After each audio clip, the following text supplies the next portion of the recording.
आपके भाई भी इस बदकिस्मत हादसे में का शिकार हुए हैं, तो क्या कहेंगे आप इसमें? जनाब, अब कहने का रहा ही क्या। मैं कहता हूँ कि हालत इतनी खराब कि कोई वो जिस फैमिली के 3 लोग चले गए, तो अपने 3 लोग तो वो गए, मेरा अपना साला भी गया, और इस गांव में जो बाकी थे उनके साथ हमारा रिश्ता था। 13 लोग लोकल जो है यहाँ के चले गए। तो यात्रियों का तो कहने क्या है, तो किस बंदे ने, बिहार वाले का किसने पूछा, बाकी कुछ ऐसे लोग जो है अनरजिस्टर्ड आए थे। तो उनका आपको ये खबर कब मिली? मुझे खबर ठीक हमने 2 बजे अठोली जाना था, मेरी मदर पेशेंट थी, तो मुझे तकरीबन 1:45 बजे के दरमियान मेरा बेटा उस मकान में क्या कहते हैं वो तीसरी छत में सोया था, और वो कहता है कि हम सोए थे, मोटरसाइकिल चलाने के लिए आया था इधर, तो उनको कोई पता नहीं क्या हो रहा है, नीचे छत निकल गई है। उसके बाद वो कहता है जब हिलना शुरू हो गया तो वो खड़े हो गए, देखते क्या है, पीछे से भागे। वो भागने के बाद उन्हें कोई वो देखा तो होटल चला गया था। इस होटल में वो कहता है डैडी अंकल भी चला गया है, रमेश कुमार जो है, और उसकी मिसेज जो है शारदा देवी वो भी चला गए, और उनकी बेटी जयमाला वो भी चला गई। वो बस उसने बंद कर दिया फ़ोन। उसी वक्त मुझे क्या कहते हैं, मैंने पहले फ़ोन रविंद्र रैना को किया, अच्छा, दूसरा फ़ोन मैंने सत शर्मा को किया, तीसरा फ़ोन मैंने डिविजनल कमिश्नर को किया। डिविजनल कमिश्नर बोलता है इतना हो ही नहीं सकता है। मैं जनाब क्या कहते हैं हो गया, वो भी हैरान हो। मैंने कहा हेलीकॉप्टर कहता हुआ, उन्होंने कहा अभी हेलीकॉप्टर आ जाएगा। और फिर डीसी किश्तवाड़ वाला एसएसपी को मैंने फ़ोन किया, तो उसके बाद फ़ौरन से बेशतर हम यहाँ आ गए। यहाँ आते क्या, यहाँ उस वक्त की हालत ये थी, आज तो मैं कहता हूँ बहुत क्या कहते हैं, उस वक्त हम न इधर वाला उधर नहीं जा सकता, उधर वाला इधर नहीं आ सकता था, और हम आकर क्या कर ही क्या सकते थे जी, हम पत्थर से ऐसे देख रहे थे। और जो बेटा जो दूसरा बेटा इनका था रमेश का, वो गुलाबगढ़ से लाए थे हमने, वो बैठा इस कोठे पर उसने, और एक बेटा रमेश का, वो बच्चा कैसे, वो ऊपर बैठा था, ऊपर कमरे में बैठा। वहीं एक लेडी हरियाणवाड़ी की थी, वो भी बैठी, और उसकी बच्ची, वो जब नीचे आया उसकी बच्ची 1 साल की, उसको मलबे से निकाला, मलबे से निकाल कर वो भी बच गई। और जो मेरी क्या कहते हैं भाभी थी या वो यात्री जो है उधर होटल में घुस गए, वो बाहर वो उन्होंने सोचा अगर हम निकल जाएं यात्रियों को, अब वो भी है ना जाहिर सी बात। फिर लोकल हरीशचंद की फैमिली जो है वो भी उधर चले गए।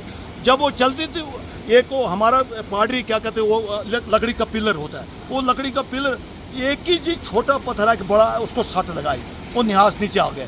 जब वो न्यास नीचे आए, वो उसके अभी वो निकल ही सकते थे, तब तक मलबे ने उनको घेर दिया। अच्छा, क्या कुछ बात आपकी अपने भाई से आखिर समय पर हुई? आखिर उसके साथ बात ही कहाँ जनाब, सेकेंडों का जब क्या कहते हैं वहाँ वो एरिया, वहाँ से कड़ाका हुआ, लोगों को ज़्यादा खबर कहाँ से हुई, बड़ा दियार गिरा, बड़ा वो दियार जब गिरा तो कड़ाक हुआ। कितने लोग उस टाइम यहाँ पे मौजूद थे लंगर के आसपास? जो एक मेरे ब्रदर का लांगरी था, उसको मैंने पूछा यार इधर कितने लोग गए होंगे, जो नीचे पुल था ऐसे, उसने कहा 50-60 लोग थे, ये अंदाज़ा कहता उससे ज़्यादा। लंगर वालों से कन्फर्म किया, वो कहते हैं 150-200 लोग लंगर में थे। तो अप्रॉक्सीमेटली मतलब लोग अंदाज़ा लगाते हैं, तो बाकी तो क्या। तो अब हम चाहते हैं इस गांव के लिए गांव जो है बिल्कुल डिस्टर्ब है, मतलब जिन लोगों के घर महात्मदारी भी नहीं हुए हैं ना, उनके घरों में भी रोटियां नहीं बन रही है, वो हैरान है यहाँ पर क्या हो रहा है। तो गांव वाले चाहते हैं कि वो जो बोल्डर था ना, अब वो तो एडमिनिस्ट्रेशन ने क्या कहते हैं ख़त्म कर दिया। वो कहते हैं बोल्डर चलो भागने के लिए था, अब वो चाहते हैं कि जो मंदिर है वो भी सरकारी तौर पर बने, और जो फ्लड वाला एरिया है उसको बढ़िया कंक्रीट जो है, जिस किस्म का टीम जो है वो यहाँ डिसाइड कर सकती है। वो अब ट्रेजेडी तो हो गई, और क्लाउड बेस्ट उसके लिए क्या चाहते हैं, कभी हो गया चलो हमें भागने के लिए तो हो जाएगा ना, पहले कड़ाका हो जाए कि तो वो कहते हैं उस तरीके से। और पानी यहाँ नहीं है, और दूसरा जिन लोगों का तमाम ज़मीनें तबाह हो गई यहाँ पर। अच्छा, जिन 16-17 मकान जो है टोटल वाश हो गए।